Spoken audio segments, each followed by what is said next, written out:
Hello my friends, welcome back to the channel. Thank you for tuning in my friends. And today we've got a little starter guide for you guys on Valheim. Now I know it's quite hard to start this game because it doesn't really give you any kind of inclination how to do anything. Right, so I thought I'm going to put together a little starter guide for you guys. Just a few basic tips to help get you started. This ain't going to be nothing advanced, but it will definitely help you get started. So, for the purpose of this video, I've started a new character on a brand new world. And the first thing I'm going to show you is how to unlock new objects. So you're going to do that merely by reacting to stuff. You're going to obviously want to speak to the bird when you come in. So that you can do that part. But when you react to new objects, it will unlock new crafting recipes where you're going to press tab to find. Okay, so we have a stick. As you can see, that's just unlocked all them new crafting recipes. I can build a club now. Give me a torch, I can now build a club, okay? When we pick up the stone, now I can build an axe, okay? And a hammer. You need to build this for building, this for cutting down wood, obviously, and a club to defend yourself. Right, and the first little tip I want to give you guys is, this is how you're going to get most of your wood to start the game. Just simply punch, and you'll get wood. And that is as simple as that. Simply punch these. I realise how that sounded. Simply punch these and you'll get your wood in your inventory. Boom. Right, so first thing we want to build is a club, okay? It's the first thing you're going to probably want to build. Now you can defend yourself. Now there's a couple little buttons to help you, okay? If you're going to press 2 in the top left corner to get your club out, you can press R to put it away and press R to get it out. That's the R key on your keyboard. Also, Control, bottom left corner, you could use to sneak. So one of the best sources of food at the beginning are probably deer. I wouldn't attack the boars because they'll attack you back. Right, so if you want to get meat at the beginning, you're going to want to sneak up like this and then bust a deer straight in the side of the head, but you need a weapon for it, guys. Also, mushrooms. Very good little source of food at the beginning. And just a little trick, guys. If you hover over it, it will show you the stats and what it does. So it gives you 15 health, 20 stamina. Okay?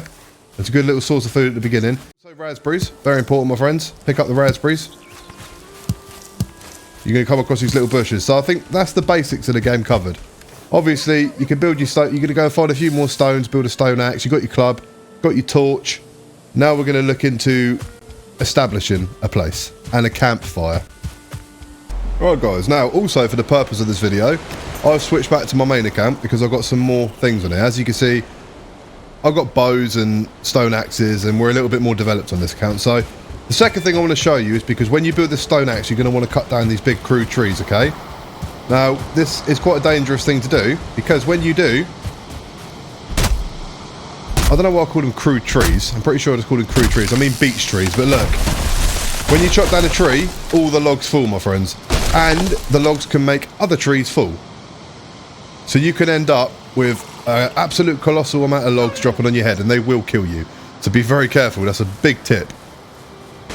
Right, so this one's very important, and I've built this house for the purpose of this video, okay?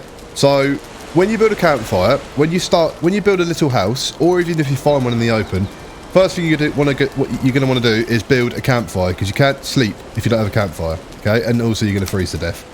Well, freeze quite badly. So you're going to want to build a campfire. Now, you can't build them indoors. Well, you can, but I'll be on to that in a minute, right?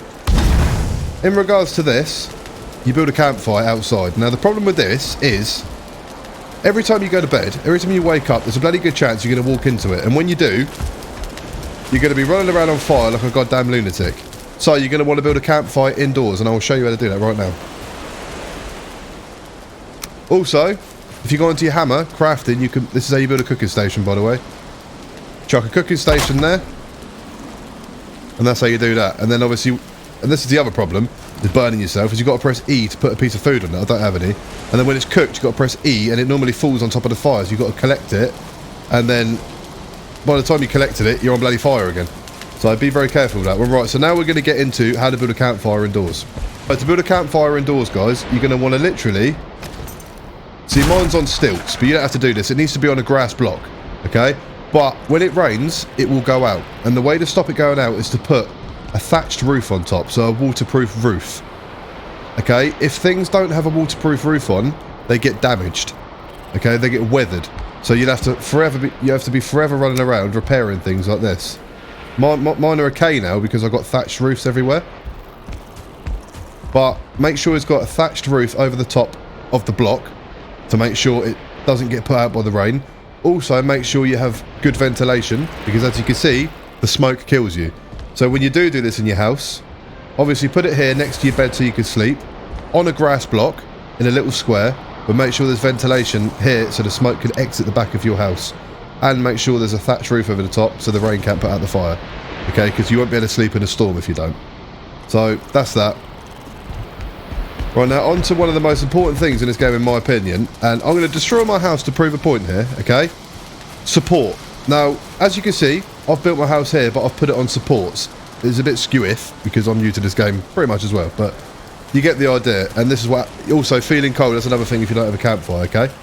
This is what happens if you don't have support. So I'm going to destroy my own house to show you, this game, you need to be a bloody structural engineer to build on this game. You need to have a degree in structural engineering. But you get the idea, my friends. We're going to destroy this, and I'll show you what happens if your building does not have a structure. As you can see, my building is falling apart into the sea.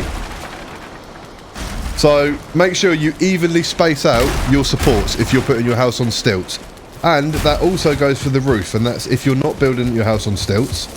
So if you're building your house in here, your roof needs to be structurally supported, okay? My one's collapsed now because I had a pole. You could do it better than I've done, but I've done it basically with these inside walls, okay? Just to support the roof, but you can use a pole to stick it on the roof to support it, but if it's not a very big roof, it will support itself. But if it's too big like this is a big roof, it will collapse, especially around the middle areas when you try and build it.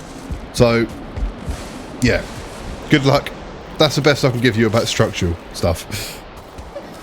Right, guys, another tip I want to give you, really important one, is to build a shield. They're not too expensive. They take a bit of leather and some wood.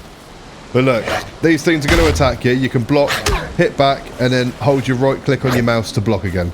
And most of the time they miss anyway because they're crap. But having a shield, especially when you're against multiple of these guys, super important and can be the difference between victory and death, my friends.